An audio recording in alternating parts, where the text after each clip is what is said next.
برادران ملت اسلامیہ، السلام علیکم ورحمۃ اللہ وبرکاتہ۔ الحمدللہ وکفا وسلام علی حبیبہ المصطفى، اما بعد فاعوذ باللہ من الشیطان الرجیم، بسم اللہ الرحمن الرحیم۔ ان اللہ وملائکتہ یصلون علی النبی یا ایہا الذین آمنوا صلوا علیہ وسلموا تسلیما۔ اللهم صل على سيدنا محمد معدن الجود والكرم وآله وأصحابه الكرام وابنه الكريم وبارك وسلم صلاة دائمة سرمدا أبدا۔ قال الله تعالى في كلامه البليغ: أعوذ بالله من الشيطان الرجيم، ألا إن أولياء الله لا خوف عليهم ولا هم يحزنون الذين آمنوا وكانوا يتقون لهم البشرى في الحياة الدنيا وفي الآخرة۔ صدق اللہ مولانا العظیم۔ حضرات، قرآن عظیم کی آیات بینات یہ ببانگ دہل ہمیں اعلان کرتی ہیں کہ دنیا میں کچھ لوگ ایسے ہیں جن کو دنیا کی کسی بھی بڑی طاقت کا کوئی خوف نہیں ہوتا، اور نہ ہی کسی بڑی پاورفل طاقت کو دیکھ کر کے وہ گھبراتے ہیں۔ کبھی ایسا نہیں ہوتا۔ قرآن ان کے متعلق اعلان کر رہا ہے، اور یہ ہوتے کون ہیں جو بالکل بے خوف ہو کر زندگی گزارتے ہیں؟ وہ اللہ کے اولیاء کی جماعت ہے۔ الا ان اولیاء اللہ لا خوف علیہم، جو اللہ کے ولی ہیں۔ ولی کون ہوتا ہے؟ ولی کے کئی معنی ہیں، دوست کے بھی ہیں، مددگار کے بھی ہیں، غلام کے بھی ہیں، مولا کے بھی ہیں، آقا کے بھی ہیں۔ یہاں پر جو اللہ کے اولیاء کا معنی لیا جاتا ہے وہ اللہ کے دوست، اللہ کے محبوب۔ وجہ یہ ہے کہ جو پیدا ہوتے ہی دنیا میں اللہ اکبر کی آواز سن کر کے آیا ہو، جس کا مطلب یہ ہوتا ہے اللہ سب سے بڑا ہے۔ جب بھی ہمارے گھر بچہ پیدا ہوتا ہے، کسی بھی مسلمان گھر میں، اس کے کانوں میں سب سے پہلی جو آواز ہم دیتے ہیں وہ اذان کی، اللہ اکبر اللہ اکبر، اللہ سب سے بڑا ہے، اللہ سب سے بڑا ہے۔ اور مسلمان کی زندگی جب ختم ہونے کو آتی ہے، ہماری روح نکل جائے اور ہمیں کفن دے کر جنازہ لا کر امام کے سامنے رکھا جاتا ہے، امام پھر ہمارے جنازے پر سب سے پہلی تکبیر جو باندھتا ہے اللہ اکبر کہہ کر، اللہ سب سے بڑا ہے۔ مسلمان کی یہ زندگی اس بات کے بیچ میں ہے کہ آیا تھا دنیا میں اللہ اکبر کہتے ہوئے، اور جا بھی رہا ہے دنیا سے تو اللہ اکبر کہتے ہوئے۔ جو اللہ کو سب سے بڑا مانتا ہو تو پھر دنیا کی کون سی ایسی طاقت ہے جو اسے خوف زدہ کر سکے؟ اسے کون سی طاقت ہے جو ڈرا سکے؟ لیکن بہت سارے ایسے ہیں کہ غفلت میں آ کر کے وہ کسی اور کو بڑا سمجھ لیتے ہیں، کبھی حالات کو بڑا سمجھتے ہیں، کبھی تخت و تاج کو بڑا سمجھ لیتے ہیں، کبھی طاقت و قوت کو، فوج کو، نظام کو، ان کا رعب اپنے سینے پر ڈال کر کے جینے لگ جاتے ہیں، جبکہ اللہ تعالیٰ فرماتا فلا تخشوہم واخشونی، ان سے مت ڈرو، مجھ سے ڈرو۔ اللہ کا خوف جس کے دل میں آ گیا، اللہ اس کو ہر خوف سے آزاد کرتا ہے، ہر خوف سے آزاد کرتا ہے۔ ہم ہندوستان کے جملہ مسلمان جتنے بھی ہیں، ایک مرد قلندر، مرد درویش، سیدی سرکار معین الدین حسن چشتی غریب نواز کے اس ہند میں رہتے ہیں۔ ظاہر سی بات ہے کہ ان کی سیرت ہم سب کے لیے ایک بہت بڑا مشعل راہ ہے، بہت بڑا نمونہ عمل ہے۔ آپ کو پتا ہے غریب نواز کو ہند الولی کہا جاتا ہے۔ وجہ یہ ہے کہ ولی کا ہندوستان ہے، یہ نہیں ہے کہ ہندوستان کا ولی، بلکہ یہ پورا ہند ہی ولی کا ہے۔ دربار غریب نواز سے ہندوستان کو جوڑا گیا ہے، سلطان الہند بھی کہا گیا، سلطان الاولیاء بھی کہا گیا۔ لیکن جانتے ہیں ان کے آنے کا راستہ اتنا پیچیدہ تھا۔ وہ سن 583 کی بات تھی، 583 ہجری چل رہی تھی، جب آپ حرم کعبہ سے نکل کر مدینہ طیبہ جا رہے تھے۔ اس وقت آپ کی عمر تقریباً 45 سال کے آس پاس کی تھی۔ نہایت ہی عبادت گزار، تقوی شعار، 20 سال اپنے پیر و مرشد کی خدمت کر کے وہ حرم کعبہ میں پہنچے تھے۔ 20 سال کے بعد جب مسجد نبوی میں گئے تو عجیب سی کیفیت تھی. سلام کیا رسول پاک صلی اللہ علیہ وسلم کے دربار میں تو جواب قبر انور سے آیا وعلیک السلام یا معین الدین شیخ البر والبحر. اے معین الدین تجھ پر میری سلامتی ہو, اللہ کی سلامتی ہو جو خشکیوں کا بھی اور تریوں کا بھی تجھے امام بنایا گیا ہے. اور آواز یہ نبی کریم صلی اللہ تعالی علیہ وسلم کے دربار سے سننے والی آواز تھی. آپ گھبرائے تھے, تھوڑا سا سراسیمگی تھی. یہ ہندوستان کی طرف اشارہ کر کے میرے آقا صلی اللہ تعالی علیہ وسلم نے فرمایا تھا کہ تجھے ہند کی ولایت دی جاتی ہے. اس وقت تک سرکار غریب نواز کو نہ ہندوستان آنا کبھی ہوا تھا, نہ ہندوستان کے علاقوں کو آپ نے کبھی دیکھا تھا, کیونکہ سجستان جو یہاں سے کافی دور ہے, افغان کے قریب ایک علاقہ سنجر جہاں پر آپ کی ولادت ہوئی, وہاں سے نکل کر کے آپ نیشاپور میں آباد رہے. اس کے بعد 40 سال کے بعد حرم کعبہ اور حرم مدینہ میں رہے. لیکن اچانک یہ بات کہ تمہیں ہند کی ولایت دی جاتی ہے ایک تعجب والی بات ہے. نئی جگہ پر بھیجا جا رہا ہے.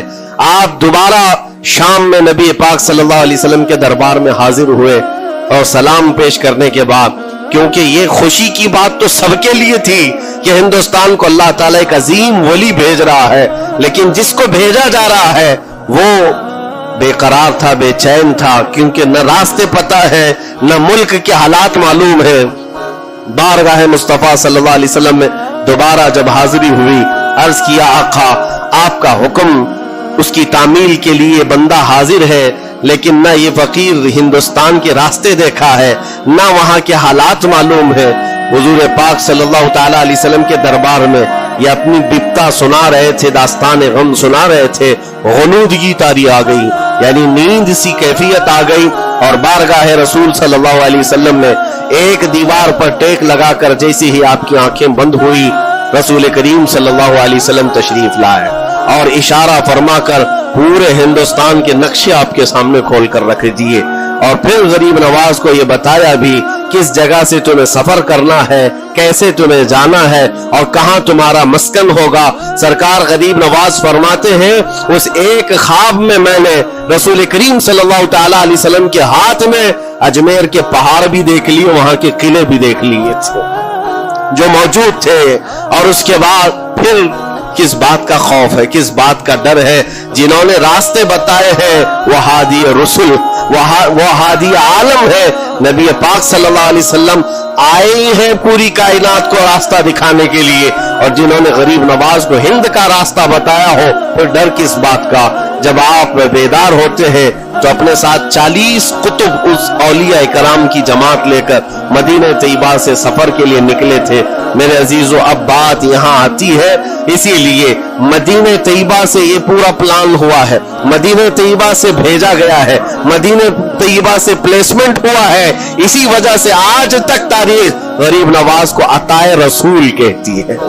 عطائے رسول ہے, رسول اللہ کی عطا ہے, ہندوستان والوں کے لیے خاص عطا ہے میرے آقا صلی اللہ علیہ وسلم کی. جب وہ سفر کے لیے نکلے سن 83 سے چلے تھے تو یہاں ہندوستان پہنچتے پہنچتے آپ کو 87 یعنی 4 سال کا عرصہ لگ گیا تھا. 4 سال کے عرصے کے بعد آپ پہنچے میرے عزیزوں. نہ پلینوں کا سفر نہ جہازوں کا سفر کہ اڑ کر کے ادھر سے ادھر آ گئے, وہ تو پیدل قافلہ نکلا تھا, درویشوں کا قافلہ تھا, اور وہاں مدینہ طیبہ سے نکل کر بغداد پہنچے. بغداد میں اولیاء کاملین کی صحبت پائی, وہاں سے پھر نیشاپور, پھر اس کے بعد ہرات اور افغان کے علاقے ہوتے ہوئے لاہور پہنچے. لاہور میں سرکار داتا گنج بخش عالم رحمت اللہ تعالی علیہ کے دربار میں چلہ کشی فرمائی, وہاں سے دلی پہنچے. یہاں یہ پورا جو راستہ ہے 4 سال کا میرے عزیز و تاریخ میں ہے. سرکار غریب نواز جس راستے سے چلتے جاتے تھے جو کافر یا مشرک بھی دیکھتا وہ دائرہ اسلام میں داخل ہو جاتا تھا. نور الہی, نور وحدت کا ٹکڑا آپ کی جبین اقدس پر ایسا چمکتا تھا کہ لوگ جو آتے وہ پھر آپ کی صحبت سے دور کوئی جاتا نہیں تھا. دلی میں جہاں آپ آئے یہ ایک عجیب اتفاق ہے, اس وقت کھانڈے راؤ ایک بڑا راجہ تھا, اس کا قلعہ تھا, اس کے سامنے ہی آپ نے پڑاؤ ڈال لیا. سرکار غریب نواز رضی اللہ تعالیٰ عنہ کی یہ داستان, یہ تاریخ, وہاں پر آپ نے اپنا پڑاؤ ڈال لیا. اور ان بت پرستوں کے لیے بڑا پیچیدہ مسئلہ تھا کہ ایک درویش آیا ہے, ایک بات میں آپ کو بتاؤں، یہ جو تعصب آج پھیلا ہوا، یہ زہر پھیلا ہوا، یہ آج کا نہیں ہے، یہ باپ داداؤں کے پشت میں بھی ان کے موجود رہا ہے۔ اسلام اور مسلمانوں کے خلاف زہر مشرکین کے دلوں میں یہ بہت پرانی چیز ہے، نئی نہیں ہے، بہت پرانی چیز ہے۔ تعصب دلوں کے اندر کڑھن رکھنا اور کبھی ایکسپٹ نہ کرنا، یہ سرکار غریب نواز جس دن ہند میں قدم رکھ رہے اسی دن سے آپ نے اس کو فیس کیا ہے، اسی دن سے آپ نے اس کو دیکھا ہے۔ اور وہاں پر کھانڈے راؤ کی جماعت نے بہت کوششیں کی کہ یہ دلی میں داخل ہوا، یہیں سے ان کو ختم کر دیا جائے، نکال دیا جائے، لیکن عجیب اتفاق یہ ہے کہ یہ جو جماعت آئی تھی سرکار غریب نواز کے ساتھ، نہ ان کے ہاتھوں میں تلوار ہے، نہ بھالے ہیں، نہ چاقو ہے، نہ چھری ہے، یہ تو گدڑیاں پہنی ہوئی درویشوں کی جماعت تھی، گدڑیاں پہنی ہوئی درویشوں کی جماعت جو جھولے میں سوکھی روٹی رکھتے تھے اور پانی میں بھگو کر کھا لیا کرتے تھے۔ ان کے پاس نہ کوئی ہتھیار ہے، نہ کوئی سامان حرب، سامان جنگ ہے، ان کو نکالا جائے تو کس بات سے نکالا جائے، ہمت بھی نہ ہوتی تھی۔ یہاں تک کہ جو آپ کو وہاں سے جانے کی بات کرنے کے لیے آتا تھا، تھوڑی دیر محفل میں بیٹھتا اور کھڑا رہتا اور کلمہ پڑھ کر پھر مشرف باسلام ہو جاتا۔ دلی کے اندر ایک دن کے اندر 1000 لوگ اسلام میں داخل ہوئے تھے۔ سرکار غریب نواز رضی اللہ تعالیٰ عنہ نے تلوار سے اسلام میں داخل نہیں کیا ہے، نہ ہی کسی کو ڈرا دھمکا کر کے۔ وہ سوکھی روٹی کھانے والے کس بات سے ڈراتے لوگوں کو؟ ان کے پاس کون سا ایٹم بم تھا؟ یہاں موجود جو راجے مہاراجے تھے ان کے پاس فوج بھی تھے، ہاتھی بھی تھے، گھوڑے بھی تھے، سب کچھ تھا، لیکن آنے والا مرد قلندر کیا لے کر کے آیا تھا تاریخ میں بتایا جاتا ہے۔ یہ وہ زمانہ تھا جب شہاب الدین غوری ہند کے اوپر حملے کر کے یہاں پر آنے کی کئی مرتبہ کوشش کیا۔ یہ افغان کا بادشاہ تھا شہاب الدین غوری، جب ہندوستان پر کئی مرتبہ حملے کر کے ناکام لوٹ رہا تھا، بیچ راستے میں ان فقیروں کی جماعت سے بادشاہ کی جماعت کی ملاقات ہو گئی۔ سپاہی جا رہے تھے شکست کھا کر اور یہ درویشوں کا قافلہ ادھر آ رہا تھا، دیکھا پہچانی سی صورتیں لگتی ہیں، جا کر کے ایک سپاہی نے پوچھا بابا آپ لوگ کہاں جا رہے ہیں؟ تو بابا جو جماعت میں آ رہے تھے انہوں نے کہا ہندوستان فتح کرنے جا رہے ہیں۔ بڑی بات ہے، گدڑیاں پہنے ہوئے، پیون لگے کپڑے ہیں، جھولیاں لٹکائے ہیں، اور اس نے دیکھ کر کے کہا مارا سپاہی نے، کہا یہ دیکھتے ہو ہمارے بادشاہ کی فوج ہے، اس میں ہاتھی گھوڑوں کی تعداد دیکھو، ذرا سامان جنگ تو دیکھو، اس میں نیزے تلواروں کی چھنک تو دیکھو، اور آپ یہ چند فقیروں کی جماعت لے کر ہند فتح کرنے کی بات کر رہے ہیں۔ تب سرکار غریب نواز کے کانوں میں آواز آئی تو آپ نے کہا اس سے کہہ دو فرق یہی ہے، تم جب لڑنے کے لیے جاتے ہو تو یہی ہاتھی گھوڑے اور تلواروں کے بھروسے جاتے ہو، معین الدین صرف اللہ اس کے رسول کے بھروسے جا رہا ہے۔ ہمارے پاس جو طاقت ہے وہ اللہ اس کے رسول کے ساتھ ہونے کی طاقت ہے۔ آج کے زمانے میں غریب نواز کا یہ جملہ ہمارا حوصلہ بڑھا دیتا ہے، کوئی ہو یا نہ ہو اللہ ہمارے ساتھ ہے، اللہ ہمارے ساتھ ہے، حالات جتنے بھی بدلتے جائیں، لیکن میرے عزیزو اللہ حی و قیوم ہر چیز کو دیکھ رہا ہے، اس سے کوئی چیز غافل نہیں ہے۔ بعض لوگوں نے یہ شوشے چھوڑنا شروع کر دیے کہ اب ان کا مستقبل کیا ہوگا، اب ان کا فیوچر کیا ہوگا، نئی حکومتیں آئیں گی، نیا نظام آئے گا، اب تمہاری نہ مسجدوں کی خیر ہے، نہ میناروں سے آواز آئے گی، نہ تمہاری اذانوں کا اور نہ ہی تمہارے نمازوں کا کچھ فیوچر ہے۔ یہ سب باتیں ان لوگوں کے ذریعے سے آ رہی ہے جو کسی کے فضلہ خار ہیں یا کسی کے الیکشن کے پیسے کھائے ہوئے لوگ ہیں۔ میں کہتا ہوں جو سچا مومن ہے وہ اس بات پر عہد کرتا ہے، کربلا کی سرزمین پر بھی اذان کی آواز بند نہ ہو سکی تھی، جہاں بہتا خون بھی بتا رہا تھا اسلام زندہ ہوتا ہے ہر کربلا کے بعد۔ آج یہ حالات اگر ہمارے موافق نہیں ہے تو میرے عزیزوں نسلوں میں کوئی تو آئے گا جو صلاح الدین بن کر کے ابھرے گا، نسلوں میں کوئی تو آئے گا جو غریب نواز کا غلام بن کر معین الدین بن کر کے نکلے گا۔ اس لیے کہ حالات ہر وقت ایک طرح کے نہیں ہوتے، ہم نے تاریخ دیکھی ہے اور رب تعالیٰ کا قانون ہے، کبھی بادشاہوں کو فقیر بنا دیتا ہے اور کبھی فقیروں کو بادشاہ کا منصب عطا کر دیتا ہے۔ جب سرکار غریب نواز دلی کے سرزمین پر آپ بیٹھے ہوئے تھے اپنے صوفیہ کی جماعت کے ساتھ، ایک دسترخوان لگا ہوا تھا،